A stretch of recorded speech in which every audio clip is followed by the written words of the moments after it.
Dear students, अस्सलाम वालेकुम। Students, आज आपके लिए इंतहाई इंपॉर्टेंट टॉपिक लेके आया हूँ। अकाउंटिंग का टॉपिक है बैंक रिकंसिलिएशन स्टेटमेंट। जी हाँ, चाहे आई कम हो या बी कम हो, यानी प्रिंसिपल ऑफ अकाउंटिंग का ये वाला क्वेश्चन पेपर में 100% आता है। कोई भी बोर्ड हो या कोई भी यूनिवर्सिटी हो, टॉपिक है बैंक रिकंसिलिएशन स्टेटमेंट।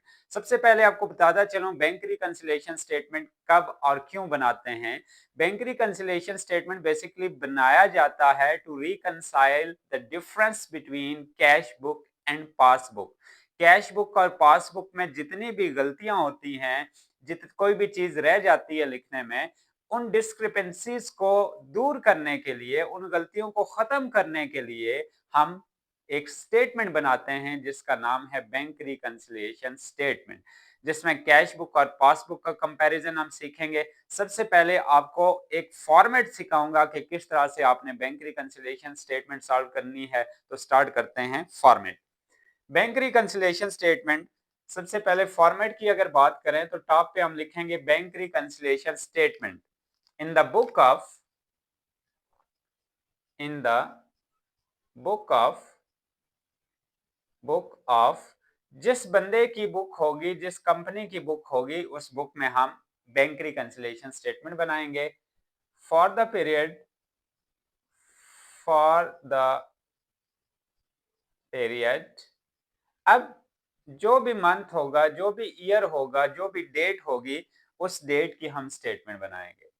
इसके फॉर्मेट की अगर बात करें तो बैंक रिकंसिलिएशन स्टेटमेंट का लंबा चौड़ा फॉर्मेट नहीं है। जस्ट आपने इसमें कॉलम कुछ इस तरह से बनाने हैं। पहला कॉलम आपने बनाना है डेट का, पहला कॉलम आपने बनाना है डेट का। अगला कॉलम आपने रेफरेंसेस या पर्टिकुलर्स कुछ भी लिख सकते हैं। और उसके बाद दो कॉलम बनेंगे, पहला कॉलम डेबिट और अगला कॉलम क्रेडिट का। ये इसका फॉर्मेट है। अब स्टूडेंट्स, बैंक रिकंसिलिएशन स्टेटमेंट में चार तरह के बैलेंसेस पूछे जा सकते हैं। ये चारों बैलेंस का आपको पता होना चाहिए कि कौन सा बैलेंस हमने डेबिट में लिखना है और कौन सा बैलेंस हमने क्रेडिट में लिखना है। वो चार बैलेंसेस क्या हैं, कुछ मैं वर्किंग यहां करूंगा। पहला बैलेंस है, यानी इन चारों में से कोई एक बैलेंस क्वेश्चन में गिवन होगा, चारों नहीं गिवन होंगे, कोई एक गिवन होगा। स्टेटमेंट हमेशा, क्वेश्चन हमेशा यहां से स्टार्ट होगा। बैलेंस एज पर सीबी लिख रहा हूं, CB stand for cash book. Balance as per cash book, cash book का बैलेंस हमेशा से डेबिट होता है, ये आपने याद रखना है। कैश बुक का बैलेंस हमेशा से डेबिट होता है। दूसरी चीज गिवन हो सकता है balance as per PB stand for passbook, ये भी गिवन होता है। पासबुक का बैलेंस हमेशा क्रेडिट होता है, पासबुक को बैंक स्टेटमेंट भी कहते हैं समटाइम। तीसरी चीज balance as per cash book, cash book के साथ टर्म लिखी होगी ओवर ड्रान, ओडी। ओडी का मतलब ओवर ड्रान। कैश बुक का ओवर ड्रान बैलेंस क्रेडिट होता है। चौथा और आखिरी balance, balance as per PB stand for passbook, passbook का ओवरड्राफ्ट बैलेंस डेबिट होता है। ये चार बैलेंस हैं, ये आपने याद रखने हैं। इसको मैं मजीद समरी की फॉर्म में लिख रहा हूं। एक होती है हमारे पास कैश बुक, एक होती है हमारे पास PB stand for passbook. Cash book का बैलेंस हमेशा डेबिट होता है, पासबुक का बैलेंस हमेशा क्रेडिट होता है। इसके साथ जब टर्म ओडी वाला कोई वर्ड यूज होगा, ओडी स्टैंड फॉर ओवरड्रान और ओवरड्राफ्ट लिख लीजिएगा अपने पास। ओडी वाली टर्म यूज होगी तो कैश बुक का बैलेंस क्रेडिट हो जाएगा अगर ओडी लिखा होगा। पासबुक के साथ ओडी लिखा होगा तो पासबुक का बैलेंस क्रेडिट के बजाय डेबिट हो जाएगा। यानी इन चारों में से कोई एक स्टेटमेंट होगी क्वेश्चन में। जब अभी आगे क्वेश्चन सॉल्व करूंगा तो उसके मुताबिक हम क्वेश्चन यानी इसको सीखेंगे। इन चारों में से कोई एक स्टेटमेंट होगी। फॉर एग्जांपल पहले क्वेश्चन की अगर बात करें, मेरे पास इस वक्त पहला क्वेश्चन है balance as per cash book overdraft. Question आपको स्क्रीन पे दिया होगा, क्वेश्चन आपने लिखना है, लेकिन उससे पहले ये चारों बैलेंस आपने अच्छे से याद रखने हैं, कौन सा बैलेंस डेबिट कौन सा क्रेडिट होगा। फिर 4 चीजें मजीद हैं जिनको आपने याद रखना है। पहली चीज है एनपी। एनपी का मतलब है नॉट प्रेजेंटेड चेक, यानी स्टेटमेंट में कहीं ना कहीं आपको ये चीज लिखी नजर आएगी, not presented cheques. Not presented cheque हमेशा से डेबिट होते हैं, नॉट प्रेजेंटेड चेक हमेशा से डेबिट होते हैं। दूसरी चीज आपको नजर आएगी एनसी। एनसी का मतलब है students not credited, not credited या नॉट कलेक्टेड, नॉट क्रेडिटेड या not collected cheque. Not collected cheque हमेशा से क्रेडिट होते हैं, नॉट कलेक्टेड को नॉट पेड चेक भी कहते हैं, ये हमेशा से क्रेडिट होते हैं। तीसरी चीज आई, I stand for income. Bank reconciliation में इनकम आपने डेबिट साइड पे लिखनी है। इनकम होगा क्या, कैसे पता चलेगा? उस स्टेटमेंट में कहीं ना कहीं लिखा होगा कि ये चीज कलेक्टेड बाय बैंक, बैंक कोई चीज हमारे बिहाफ पे कलेक्ट कर रहा है तो वो हमारी इनकम होगी, इनकम डेबिट होती है बैंक रिकंसिलिएशन स्टेटमेंट में। चौथी चीज E stand for expenses. Expenses bank reconciliation में क्रेडिट होते हैं। कैसे पता चलेगा ये एक्सपेंसेस हैं? इसमें स्टेटमेंट में कहीं ना कहीं लिखा आएगा पेड बाय बैंक, यानी ये चीज बैंक ने पे की तो आप समझ लें कि ये एक्सपेंस हैं, क्रेडिट होंगे। दो चीजें और हैं, हर वो चीज अगर स्टेटमेंट में लिखा होगा डेबिटेड बाय बैंक, स्टेटमेंट में लिखा होगा डेबिटेड बाय बैंक, या स्टेटमेंट में लिखा होगा क्रेडिटेड बाय बैंक, स्टेटमेंट में लिखा होगा डेबिटेड बाय बैंक या स्टेटमेंट में लिखा होगा क्रेडिटेड बाय बैंक। बैंक जिस चीज को डेबिट करेगा आपने क्रेडिट करना है, बैंक जिस चीज को क्रेडिट करेगा आपने डेबिट करना है। यह है कंप्लीट निचोड़ बैंक रिकंसिलिएशन स्टेटमेंट का। यानी अगर हम फॉर्मेट की बात करें, क्वेश्चन पहला है, अब आपने स्क्रीन पे देखना है, क्वेश्चन आपकी स्क्रीन पे होगा। क्वेश्चन है balance as per cash book overdraft. Cash book का बैलेंस हमने कहा था हमेशा डेबिट होता है, लेकिन कैश बुक के साथ ओडी टर्म आ जाए तो वो क्रेडिट होता है। क्वेश्चन मैं सॉल्व कर रहा हूं, क्वेश्चन आप पहले स्क्रीन पे देख लें और उसको अपने पास लिख लें। Prepare bank reconciliation statement of Noor Fatima and company for the month of December, for the month of 31 December 2011। A statement है balance as per cash book overdraft. Cash book का बैलेंस ओवरड्राफ्ट है, तो हम यहाँ सबसे पहले सॉल्व करते हैं ए स्टेटमेंट को। यहाँ थोड़ा शार्ट करके लिखना होता है, balance as per CB cash book और overdrawn, sorry overdraft, cash book overdrawn या overdraft OD term. Cash book का बैलेंस हमेशा ये देखें डेबिट होता है, इसके साथ अगर ओडी टर्म आ जाएगी तो ये बैलेंस क्रेडिट हो जाएगा।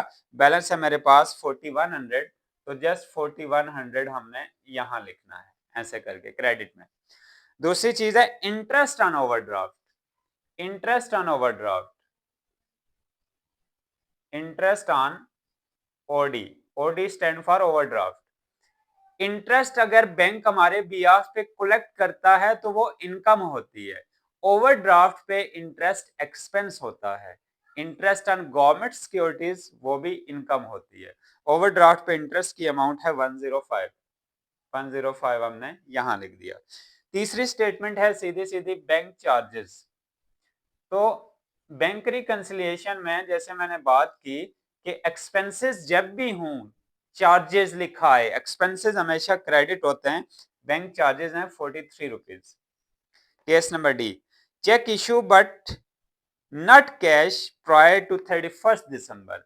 Check issue but not cash, cheque issue जब भी आए, issue but not cash, issue but not presented, issue के साथ नॉट प्रेजेंटेड या नॉट कैश आए तो उसको डेबिट लिखते हैं, यानी इसको हम लिख सकते हैं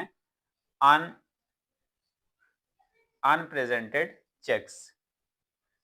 अनप्रेजेंटेड चेक्स, अनप्रेजेंटेड चेक्स इस वक्त हमारे पास हैं 800, तो 800 हम डेबिट के कॉलम में लिखेंगे। Case number E, cheque paid but not cleared, NC, not cleared, not cleared cheque credit होते हैं। केस नंबर ई, इसको आप नॉट क्लियर चेक लिख सकते हैं। नॉट क्लियर चेक यानी शॉर्ट करके आपने लिखना है। नॉट क्लियर चेक से हमारे पास अमाउंट है 1360। 1360। केस नंबर एफ है bill receivable discounted with bank dishonour. Dishonour हमेशा एक्सपेंस होते हैं, केस नंबर एफ है, तो इसको आप डिसऑनर्ड बिल, डिसऑनर्ड का मतलब इनकार हो गया, डिसऑनर्ड बिल है 305। तमाम ट्रांजैक्शन लिखने के बाद दोनों साइड का टोटल करेंगे, जो साइड बड़ी होगी वो दोनों तरफ लिखेंगे। इस वक्त क्रेडिट साइड का टोटल हमारे पास है 5913। 5913 5913। इसमें से 800 माइनस करेंगे तो आंसर हमारे पास आएगा 5113। 5113। अब ऊपर क्या लिखा हुआ है, balance as per cash book, तो आंसर के साथ एक स्टेटमेंट भी होती है, जस्ट ऊपर वाले स्टेटमेंट को उल्ट करेंगे, बैलेंस एज पर, ऊपर कैश बुक है तो यहां आप इसको पीबी यानी पासबुक पूरा लिख लें तब भी ठीक है, बैलेंस एज पर पासबुक का ये हमारे पास बैलेंस शो हो जाएगा। क्वेश्चन नंबर 2 करने से पहले एक दफा आपको फिर से रिव्यू की तरफ लेके जाऊंगा जब क्वेश्चन नंबर 2 की स्टेटमेंट लिखूंगा। क्वेश्चन नंबर 2 है मेरे पास, स्क्रीन पे आप लोग देख लेंगे, prepare bank reconciliation statement of mister Rashid for the month of 30 June 2012। Bank reconciliation statement of in the book of, यहां आप लिख लेते हैं दूसरा क्वेश्चन, मिस्टर राशिद की बैंक रिकंसिलिएशन स्टेटमेंट है, नाम है मिस्टर राशिद, और ईयर है यहाँ पे 30 जून, यानी यहाँ आप लिख सकते हैं 30 जून 2012। अच्छा, अब इसको सॉल्व करने के लिए हम जस्ट कॉलम हमारे पास यही रहेंगे, फॉर्मेट भी यही है, और हम अमाउंट रेज करते हैं ताकि कम टाइम में हमारे 3 से 4 क्वेश्चन सॉल्व हो जाएं। बाकी आपने जो गेस्ट पेपर हमने आपको दिया उसमें से आपने प्रैक्टिस करनी है, इंशाल्लाह ये क्वेश्चन आपको 20 नंबर दिलाएगा। इसके साथ एक और इसका टॉपिक है कैश बुक का, इंशाल्लाह हम कैश बुक भी सीखेंगे लेकिन वो इसके बाद अगले लेक्चर में। अब मेरे पास क्वेश्चन है balance as per passbook OD, balance as per passbook OD, case number A B है, डेट कोई नहीं है, balance as per passbook OD. Passbook का बैलेंस ये देखें, balance as per passbook, passbook का बैलेंस हमेशा क्रेडिट होता है, जब ओडी टर्म आ जाए तो ये बैलेंस डेबिट हो जाएगा। अमाउंट है मेरे पास 5330। 5330। अगली स्टेटमेंट है अनक्रेडिटेड चेक, अनक्रेडिटेड यानी not credited cheque, case number B है नॉट क्रेडिटेड चेक्स।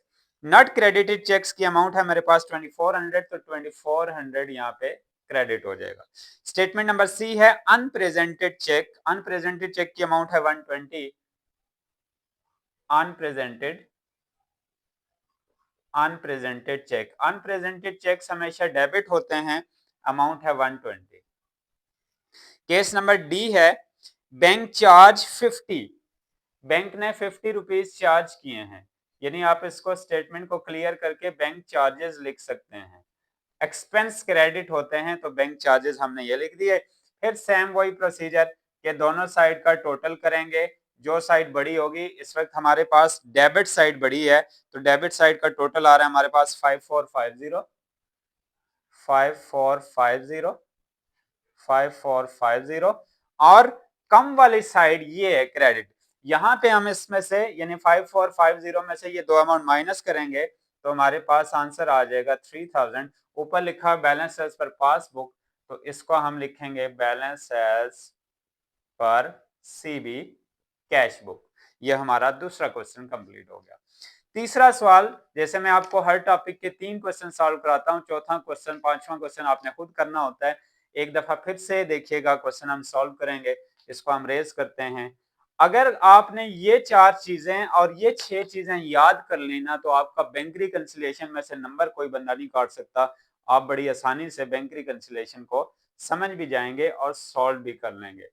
यानी बैंक रिकंसिलिएशन में सबसे पहले जैसे मैंने कहा 4 बैलेंस होते हैं, उन चारों में से कोई एक बैलेंस पेपर में होता है। तो अगले क्वेश्चन में देखते हैं क्या हमारे पास।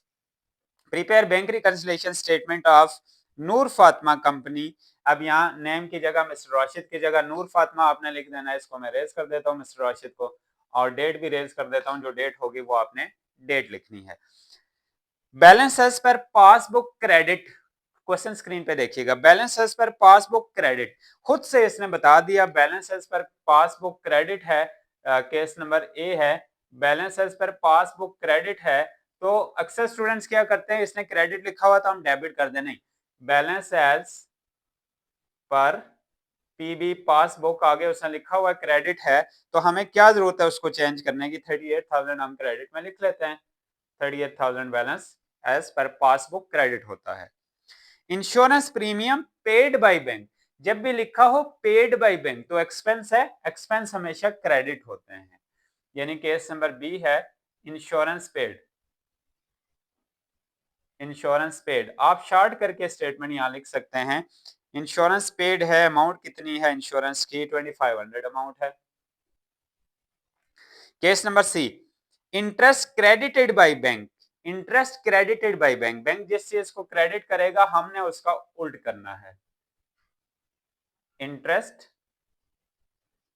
क्रेडिटेड बाय बैंक, बैंक ने इंटरेस्ट क्रेडिट की तो हम डेबिट कर देंगे, अमाउंट है 500।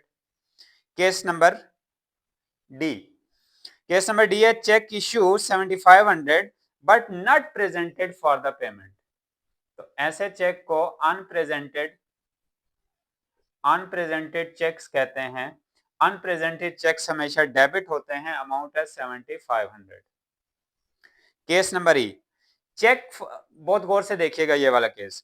Check for rupees 18,000 were deposited into bank for collection 30th December, amount of 6,000 checks were collected and credited in the bank on 7th January next।